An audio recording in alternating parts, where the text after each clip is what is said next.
Test. All right, good. You're good. Welcome back, brother. It's good to see you up there. It's good to see you back in the UFC. I appreciate that. Thank you. I know you had a grappling match a little bit earlier, but man, are the jitters back? Is the energy there? Are you ready for this week?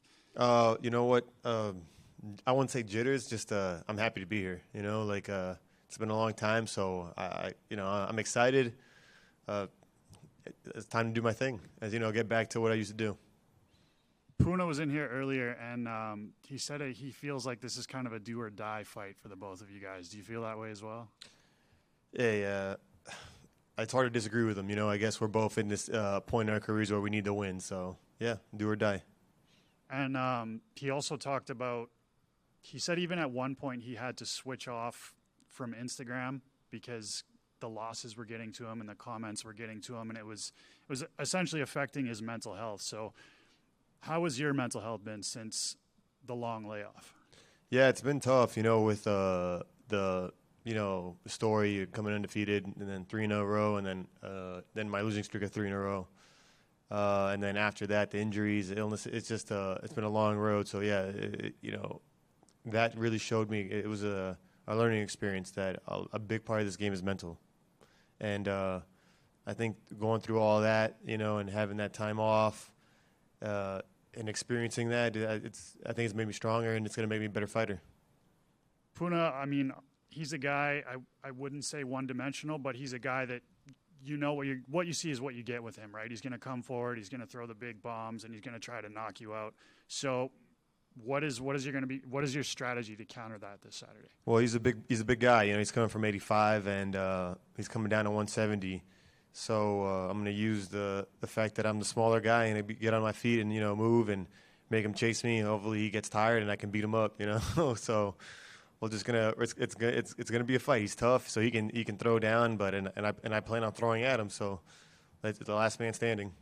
I've seen a little bit of that in your training. I mean, he's a southpaw and he comes with heavy shots. So. I mean, a jab, a left hook, is that something you've been working on to counter his Yeah, he has good hands, you know. So a jab and a left hook is one thing, but he has a good rear hand too. So we've been checking him out. Yeah, we're ready to go. Do you think his gas tank is going to hold up at 70? Because we saw him obviously kind of get tired in that last fight with Stoltzfus.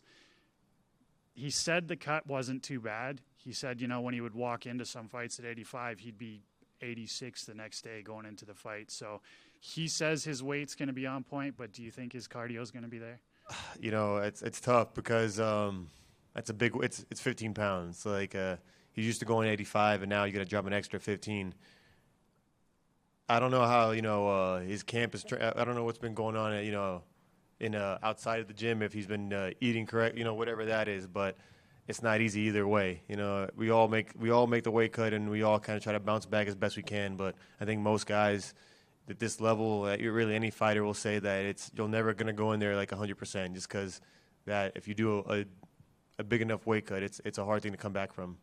How big of a help has Coach Caesar been to your career? Which Caesar? I got a couple of Coach Caesars. I'm sorry. Caesar Sergey right here? Yeah, he's been with me since I was 15 years old, and he's not a help. I don't know how to – help would be kind of like understand. You know, like he's been with me since I was a kid, and he's always looked out for me. He's believed in me when, you know, I didn't believe in myself. He's a big part of, like, why I'm still here and still doing what I'm doing, you know. And I don't want to say help because it sounds like, you know, almost like an assistant. But he's more, you know, or an assist. He's more than that, you know. We're pretty much family at this point, and, yeah, there's not enough thanks I can give him. Yeah, can you maybe expand on that a little bit? Because, like, how nice is it to have somebody that's there for you no matter what? You know what I mean? Like, when there's times in your fight career where you're like, man, I don't even know if I believe in myself right now, when you've got someone like that. Yeah, it's been it's tough because, you know, again, with the streak that I was on, you know, everybody loved us. You know, like Coach Caesar, me, everybody all of a sudden, you know, was like, you know, it's real easy to fall in love with the guy who's on top, you know. And then when you have that sharp turn, you know, and you're at the bottom, you tend to find out who's really got your back, what they really think of you really comes out, you know. And having a guy like Caesar, again, been has been with me since I was 15. He knows me in and out. Like, he doesn't. I don't have to tell him I'm not having a good day. He knows I'm not having a good day. I don't have to tell him I'm having a great day. You know, he's in my head. He knows the ins and outs. He knows where I'm comfortable at, where I'm not, and he's gonna be completely truthful with me. You know, and there's very few people that can be that honest with me, and you know, he's one of them. So having him there and telling me, you know, on those days where you kind of want to, I don't know, smash a window and fucking throw your glove. Sorry. I don't know. I can drop an F-bomb. Sorry about that. It's the UFC, right? We can say that. Good. Yeah, okay. You know, smash a window, throw your gloves out. You say, you know what? Screw this game. There, I'll try to clean it up, you know? And then you have somebody who believes in you as hard as he does. It makes it easier to kind of, you know, pick up those gloves, put them back on, and get back to training and show up again tomorrow, the next day, and the next day after that. So it's not a help. It's, again, like I don't know how else to describe it. It's more than that, you know? We saw, speaking of throwing out the gloves, not throwing out the gloves, but hanging up the gloves, we saw Matt Brown recently call it a career. A guy with the second most knockouts in UFC history. How nice is it to have, you know, sort of that notch on your belt?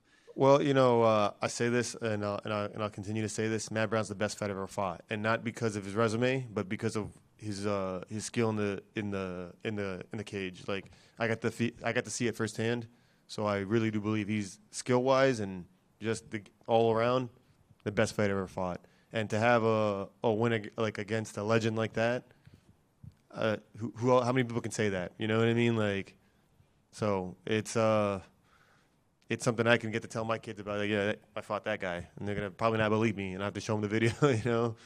But it's great, and I hope after his career, everything is you know, I'm wishing the best for him. Awesome, brother. And I mean, you know, a lot of guys like to stay focused on the task at hand. You know, the next fight is the best fight. Realistically, where do you see your ceiling in the next, say, year? Well, this is something I've been trying to talk to my coaches about. You know, again, they've never stopped believing me, and they think we can rise back to the top and challenge top 10, top 5, top 15, whatever it is, you know, and that's my goal. The goal hasn't changed, you know, like, yeah, it's been a tough journey, injuries, you know, all that stuff, the losses, but we always feel like we were still in the fight, you know, like there wasn't a point in the fights that we lost that we were just getting dominated, you know, we got a bad call or a good shot in, and you know that's how it goes. That's MMA, but we still feel like we can go and challenge the best. Awesome. Good luck this weekend, brother. Thank you, brother. Hey, Miguel. This entire time off for you, what do you think personally you've grown the most at in one particular skill set or part of your game? This has been a longer time off for you. Where do you think you've improved the most?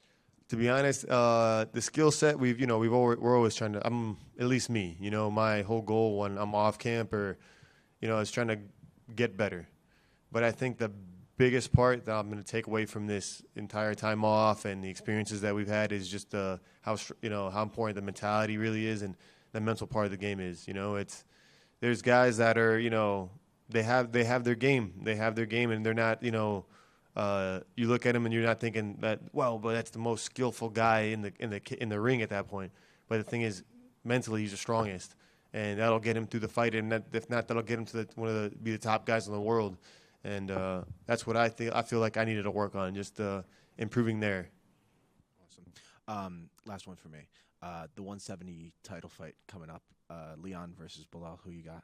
Oh man, I got again with Charlie Rackie, be a good friend of mine, and Valley Flow Striking. Shout out to those guys. You know, I got to go with Bilal. You know, I met the guy. I trained with him. But, you know, I kind of have to. You know, like, yeah, I'm going with Bilal. Best of luck. I appreciate it, brother. Yeah. No.